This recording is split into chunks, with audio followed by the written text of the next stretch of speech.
šiuolaikiniai poezijoj turbūt sporto daugiausia pas Donatą Petrošių ir Eimantą Kmitą. Kadangi abu galingi vyrai, tai jie ir sportuoja. Tai Donatas šiaip domisi sportu ir yra fanatikas. Bent jau futbolo tai tikrai. Rimantas irgi regbį žaidžia. Nežinau, aš dabar kai paklausė, tai prisiminiau kaimyną tokį Artūrą, šalia namas buvo. Jo ir jisai, aš buvau gal 10-okas jau. Ir jis sako, mes ten su juo pabendraudavom, ten kažkiek alaus išgerdavom. Ir aš ten sakydavau jam, kad ten važiuoju tokį konkursą, ten skaityti to eilėraščio ar dar ką nors. Jisai nesityčiodavo, jisai sakydavo, jo, čia gerai, čia vis tiek. Okay, bet reikia turėti raumenis. Reikia vis tiek vyrų turėti raumenis ir jisai padarė tokią sunkumų kilnojimo vietą garaže. Nu ir mes ten sportuodavom, aišku, jisai padarė karjerą, jisai tapo apsaugininku. Aš nepadariau karjeros, bet atsimenu labai greitai norėjau, buvau toks nekantrus, po 2 savaičių darbo ant preso, sakau, nu davai smok man į pilvą iš visų jėgų. Tai va, tai, į lauką išėjau maždaug po 2 dienų tik tai. Bet visą tai prisiminęs paskui parašiau eilėraštį. Tai vėlgi tiesiogiai nesusiję, bet šiaip tai pasportuodavom.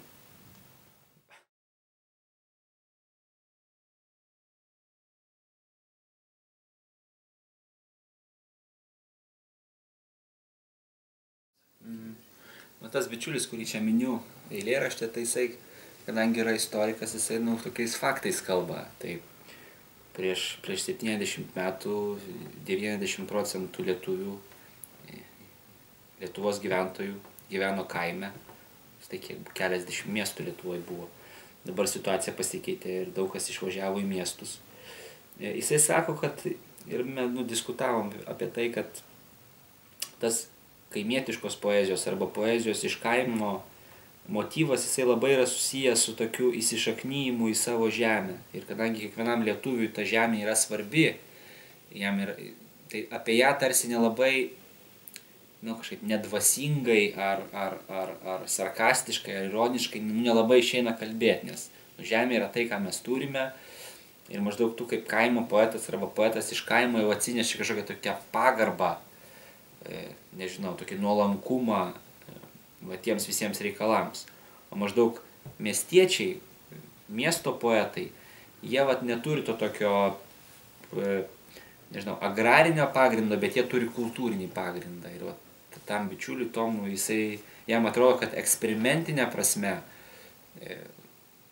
poezijos naujumo prasme, judinimo tų dalykų, kurie dar nejudinti, būtent miesto poetai tą darbą dirba. Ir aišku, jisai pirmiausia ir skaito ir galvoja apie mano kartą. Pavyzdžiui, Aušra Kaziliūnaitė, jam yra, sako, man jinai yra žymiai įdomesnė poetė už tave ir sako, jinai rašo apie dalykus, kurių aš nerandu nei pas Marcelijų Martinaitį, nei pas, ten, nežinau, Sigitą Gedą, Bložę ar panašiai. Nors jisai vertina ir juos, ir ypač Marcelijų Martinaitį, gal daugiau ne dėl poezijos, o dėl tokios visuomenininko laikysenos sovietmečių. Bet aš suprantu, ką jisai sako. Tai yra, kai rašau, kad čia tas eilutes, kad geriausi poetai yra miesto poetai, tai aš tą turiu omeny, tą jauseną, apie kurią kalbėjau po pirmosios knygos, ir apie suvokimą, kad esminiai procesai, kad ir kaip sakytum, kad nesvarbu, tu negalvok, kas vyksta, tu rašyk taip, kaip tau atrodo, ir išplauksi kažkur, ir būsi ten skaitomas, pastebėtas kažkiek ir taip toliau, bet tu vis tiek galvoji apie tai, į ką krypsta dėmesys, kas, taip sakant, yra ant bangos, kaip tos visas, žodžiu, įtakos dalinasi ir taip toliau. Tai man atrodo, kad gal tai tiesiog yra atsitiktinumai, gal tai nėra jokių dėsningumų, bet tas eksperimentas, poezija, kalba,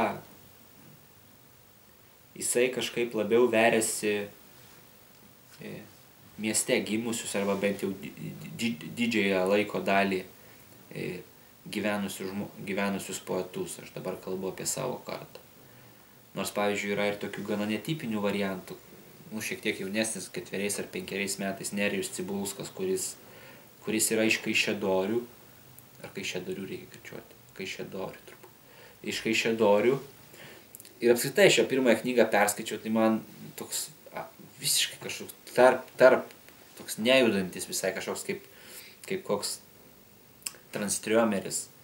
Skaitai eilėraštį ir jame nelabai kas sujuda ir tos, kad tu galėtum jį žemint, pasakyti, kad štai čia yra kaimo poetas arba poetas iš mažo miestelio arba miesto poetas, užaugęs su visų kultūrinių, tokių socialinių sluoksnių ryškių, kuris be abejo mieste taip pat veriasi. Negalėčiau to pasakyti. Arba, pavyzdžiui, Ilzė Butkutė, irgi bendramžė, kuri tiesiog, rimuoja taip, kaip mūsų kartoj, nežinau, retas taip rimuoja, taip kokybiškai turiu omeny bet rimuodama dar jinai sugeba pasakoti istoriją ir joje yra visko, jinai taip neprisiriša prie kažkokio savo laiko, ten taip, ar kažkokių savo kontekstų. Su Ernestu Noreika esam irgi jaunesniosios kartos, jaunesnių šiek tiek kalbėję apie tai, kas yra poezija. Ir jisai sako, kad poezija turi būti sukurta. Kad jeigu tu rašai eilėraštį, tai tu negali tiesiog papasakoti istorijos, kaip aš ten papasakoju, pavyzdžiui, Šūvis iš Statybininkų gatvės, tai yra reali istorija, aišku, ten aš natūralu kažką perkuriu, kažką pagražinu, ten pabaigą kažkaip perdėlioju taip, kad eilėraštis įvyktų. Bet vis tiek tai yra istorija, tikra istorija. O jisai daugiau yra toj pusėje, kad poetas turi kažką tai sukurti, pasiūlyti alternatyvą, turbūt, kad tam tikrajam gyvenimui, kad čia yra poezijos priedermė, ar apskritai visos kūrybos, literatūros, muzikos. Tai aš daug apie tai galvoju, nes kai tik tai imuosi kurti, čia yra šitoje knygoje vienas tas pats be eilėraštis, kur aš dabar jau noriu kažką sukurti. Nebepapasakoti, o norėčiau dabar sukurti kažką apie laiką, apie, nežinau, Platoną, ką nors tokio gal parašysiu. Tai visi tie nepatekę eilėraščiai, kurie yra folderė nepatekę. Deja, bet yra iš to kūrybinio proceso. Nieko nesukūriau. Kažką ten, bet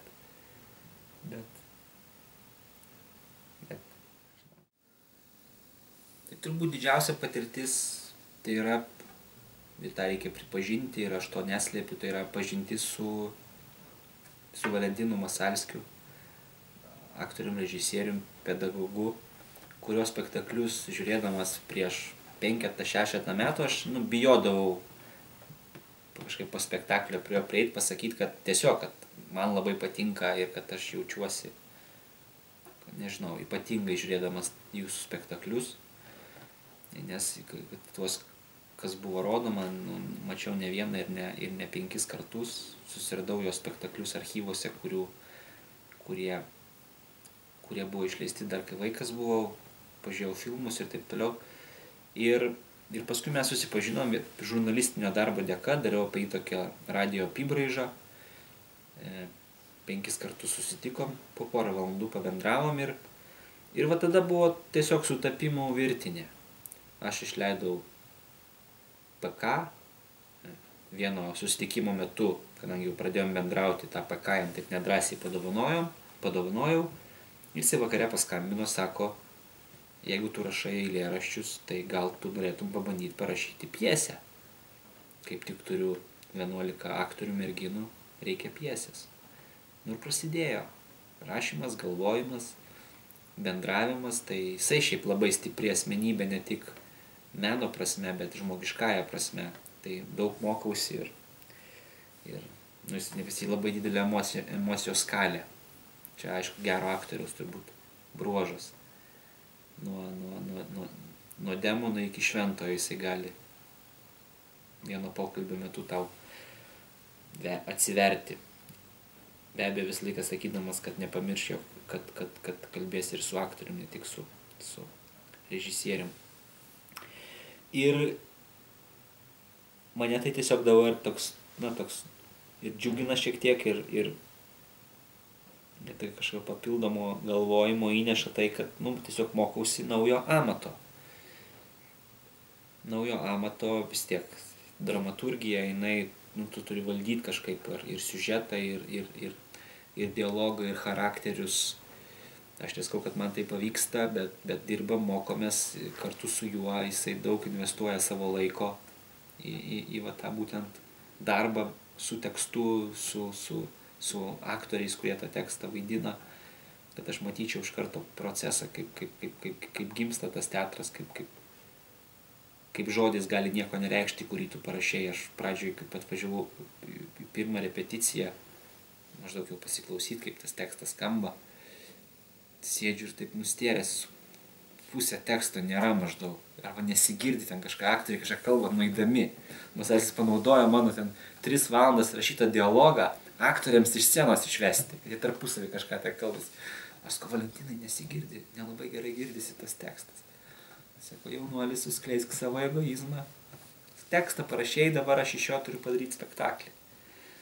Tai va tas teatras, jisai, kaip ir didžioji dalis Lietuvoje piesės rašančių žmonių, jie yra savamoksliai.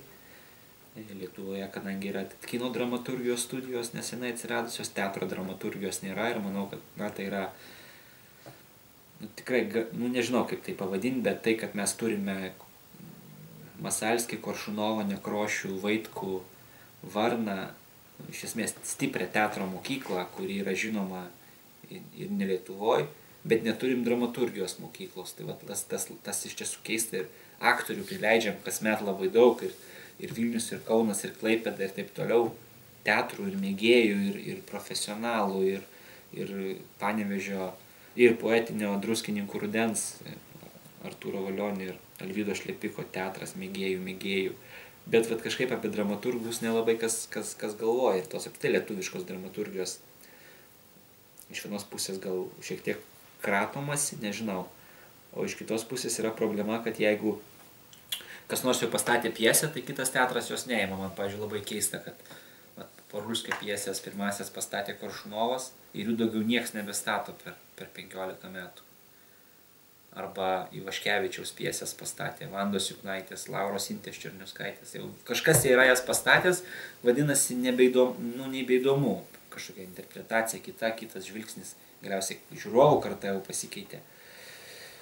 Bet bičiuliai, tie, kuriuos čia minėjau, jie taip pradžioje sureagavo taip poetiškai, taip kaip ir dera sureaguoti, maždaug ką tu čia teatras, tai tu čia išduodi poeziją, toks poetinė reakcija.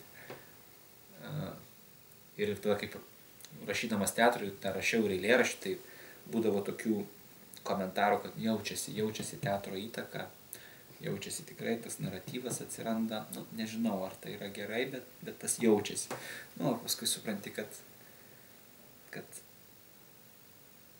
gal kada nors ateis ta diena, kai nebebūsiu vadinamas poetas, tiksliau, žurnalistas, kuris rašo poeziją, tada žurnalistas, kuris dar rašo pjeses, kad tiesiog tu būsi žmogus, kuris kažką tai veikia. Kai tu klausi, ką suteikė, kokių patirčių, tai viena tai nemušama ir jinai labai naudinga buvo tai, kad suvokiau, jog prozos ar dramaturgijos rašymas vis dėlto yra darbas. Nes man tai sausio 13 yra puikiai išlikusi atmintyje, nors tuo metu buvo 6 metai, bet išlikusi atmintyje ne dėl sausio 13-osios, ne dėl to, kas ten vyko, bet todėl, kad tą sausio 12-osios naktį mūsų name, tiksliau visoje gatvėje, dingo elektra ir aš atsimenu didelį konfliktą tamsoje hole, kai tuo metu gyveno mūsų name ir sesuo su savo vyru.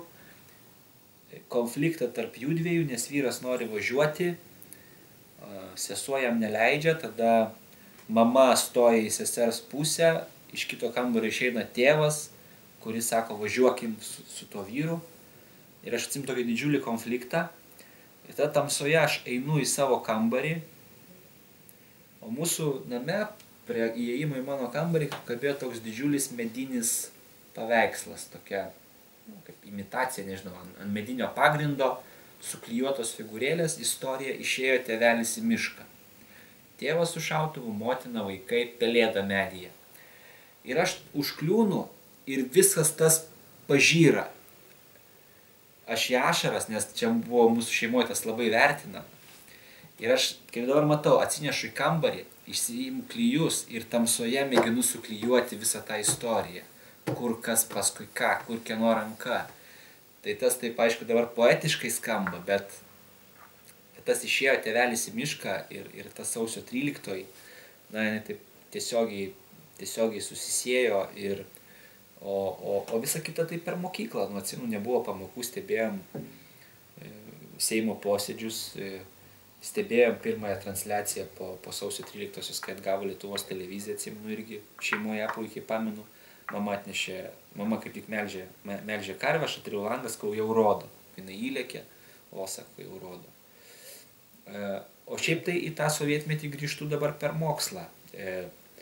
Studijuoju literatūrologiją Lietuvos edukologijos universitete.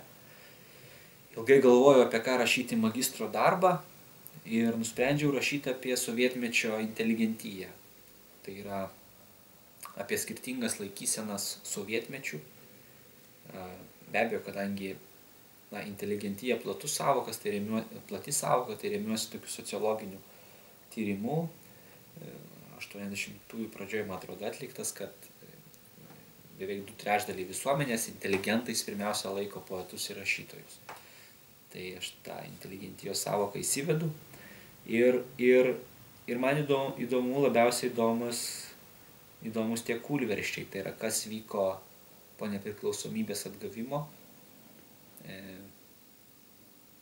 ir rašytojų organizacijose ir kaip keitėsi rašytojų kūryba, kas iš jų dabartiniuose savo prisiminimuose liudija tiesą, arba bent jau tai, ką rodo dokumentai, kas iš jų vis dar gyvena tame praeities laike, galvodamas, kad tuomet buvo geriau, rašytojų, intelektualų, nežinau, aš negyvenau, bet nemanau, kad buvo geriau plačiaja prasme, ne tik tavo gerbūvio prasme, kad ten būta kažkokį automobilį turėdavai.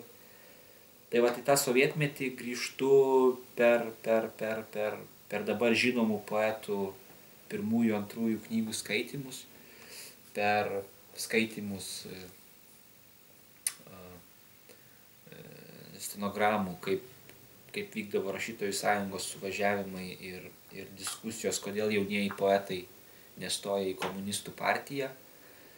Tai va tas per tą mokslą, aš nežinau, kada jį pabaigsiu, bet po truputį skaitau ir labai džiaugiuosi, kad va, mūsų kartoje yra tos pastangos kažkaip išsiaiškinti tą santykį su tuo laiku. Vien jau Rimanto Kmitos knyga disertacijos pagrindų Ištrukimas iš fabriko apie poezijos modernėjimą sovietmečiu. Tai ta knyga iš esmės ją perskaitęs ir nusprendžiau, kad galiu kažkaip tęsti arba įsijungti į tą dialogą. Ir va to paties bičiulio Tomo, kuris apie poeziją su manim kalba, tai jo disertacija yra apie nuobodulį sovietmečių. Tai irgi perskaičiau disertaciją, buvau nustebęs, kiek daug dalykų atrodo dabar absurdiški, kad pavyzdžiui fabriko valgyklos vedėja rašo pasiaiškinimo raštą, kodėl kiaušiniai buvo pernelyg minkšti patiekti. Ir tai yra laikas, kuriame mes, taip sakant, pradėjom savo gyvenimą, atėjom į mokyklą, bet koks yra didžiulis laikas ir kokios yra 2 kartos, kurios tame augo, kažkaip jom reikėjo gyventi, kažkaip suktis, neįsivaizduoju. Tas yra ir net galvojant net ne apie kūrybą, tiesiog apie pačią, apie paprastą, apie buitį, kaip tas sovietmetis buvo, ką jisai buvo su mumis padaręs ir nežinau, dėl to šiek tiek ar nusiviliu, ar nesuprantu, pavyzdžiui, tų vyresniosios kartos poetų, ypač rašančių prisiminimus, kurie arba nieko neprisimena, arba iki šiol nenori kažkokios rekonstrukcijos savo sąmonėje, atmintyje. Gal tai yra neįmanoma, aš suprantu. Gal nemažai žmonių atrodė, kad jų prisitaikymas prie sistemos yra savotiškas pasipriešinimas, kad inteligentai turi būti, kaip kad Putino atrodė, su savo tauta, nesvarbu kokios sąlygos. Bet kai tu matai tame pačiame istorinėme laikotarpyje ir visai kitokių laikysenų, kai turi su kuo lyginti, tai didelė erdvė galvojimui, kaip pats elgtumės ir kokius rezultatus, kokius padarinius mes matome esamajam laikė. Tai va, o tas išėjo tėvelis į mišką, išėjo motinėlė į mišką, tai teko perklijuoti, nes labai, batai iš esmės čia, manau, visiškas netobulumas, kad ir tėvo, ir motinos, ir vaikų batai klumpės buvo vienodo dydžio. Dėl to aš vietomis galvoju, kad visus suklijuoju teisingai, bet paskui matėsi, kad kai kurie neteisingai suklijuoti, tai pasakiau mamai, tai padėjo perklijuoti ir pakabinom atgal tą paveikslą, bei iki šiol kabo. Tai va. tą klausimą daug kas ir užduoda ir apskritai, kad kai yra aplink ir šeimoje, ir tarp draugų tokios istorijų, nekalbant apie klasiokus, bet vėlgi jų emigracijos priežastis buvo paprastas, tiesiog reikia darbo ir to darbo ten yra ir jie važiuodavo tą darbą dirbti. Dabar kai kurie pasistato ten namus, bet ir vaikus augina, bet atvažiuoja retai, kartą 2 per metus pas tos vaikus į Lietuvą. Nežinau, kokios bus to pasekmės, kaip tas atrodys, matysim, bet aš pats apie migraciją tai visiškai niekada. Kažkada mama gal buvo užsiminu, jinai paklausus, tai buvo, atsiminu, kai per tą krizę. Per tą krizę, kai labai nukarpė algas, ten 3 kartus beveik sumažėjo. Tai jinai sako, ten tas ir tas iš kaimo išvažiuoja, ten žuvis tik tai žuvis fasuoja ir ten gauna tiek ir tiek, tai gal tų pusmečių gal galvoja išvažiuotum, užsidirbtum, nebereikėtų. Bet tik tai šiaip paklausė, jinai supranta, kad aš neišvažiuosiu ir nenorėtų, kad aš išvažiuočiau. O šiaip tai ne. Ir ne dėl tų priežasčių maždaug, kad čia aš esu Lietuvos klevas, kuris nori savo žemėje augti. Bet aplinkui mane daugiausia, mane supa tie žmonės, kurie pasidaro tai, ką nori pasidaryti. Kalbu ne apie pinigus, o apie idėjų įgyvendinimą, apie tokį jaunumą nuolatinį, nesvarbu. Valentinas Masalskis yra lygiai toks pat jaunas, nors jam to 60 metų, bet jam atrodo nieko yra neįmanomo. Tai yra, tas labai įkvepia, ypač kai už jo stovi jauni žmonės, dar jaunesni už mane aktoriai. Tuo, kuo jisai tiki, priverčia tikėti ir mūsų. Ir jisai tą mėgsta cituoti, kad mokinio žodžius mokytojui, kad mokytojau neversk manęs tikėti tuo, ko pats netiki. Tai tokios drąsos gyventi iš jo tikrai semiuosi ir iš kitų aplinkinių žmonių. Patys kažkaip tą turime pasidaryti. Turiu jokių kažkokių ten didelių, nežinau, sentimentų būtent savo kaimui, Marijampoliui. Galiausiai aš ten negyvenu, tai yra puikus. Galėčiau ten gyventi, ten yra namas didelis, mama dabar gyvena viena, bet kažkodėl ten negyvenu ir kad reikėtų keisti gyvenimo būdą, kad vietoje atėjimo į kokį nors renginį reikėtų, nežinau, kokį obelis balinti arba kasti daržą, ką ir darai, bet ne tiek, kiek galėtum daryti ar turėtum daryti. Tai didelių sentimentų neturiu. Gal tai kada nors atsisuks prieš mane patį, gal suprasiu, kad tie pirmieji namai vis dėlto ir yra namai, kuriuos kažkaip reikia dabar tėvams senstant, mirštant kažkaip perimti. Kaip sakydavo tėvas, kad lietuviai turi likti kaime, nes nepaisant to, kad mūsų pavardėj yra raidė Č, Tai nereiškia, kad mes lenkai. Mano tėvas taip sakydavo. Aš jarzindavau, sakydamas, palauk, žiūrėk, dienoraštė, kadangi labai ilga mano vardas ir pavardė, tai aš būdavau Mindaugas Nastaravič. O visi, kadangi daugiausiai klasiokų irgi baigėsi pavardę aš čia, tai atsimenu, aš tėvą paklausius, mes kartais ne lenkai, sakau, esame. Tiesiog dėl to, kad persinčiau, bet jisai labai jautriai tą klausimą priėmė. Nežinau, tai va, Benai, žinai, emigruoti tikrai neketinu. Nei iš Lietuvos, nei iš savęs. Tikiuosi, kad antra poezijos knyga tą patvirtina.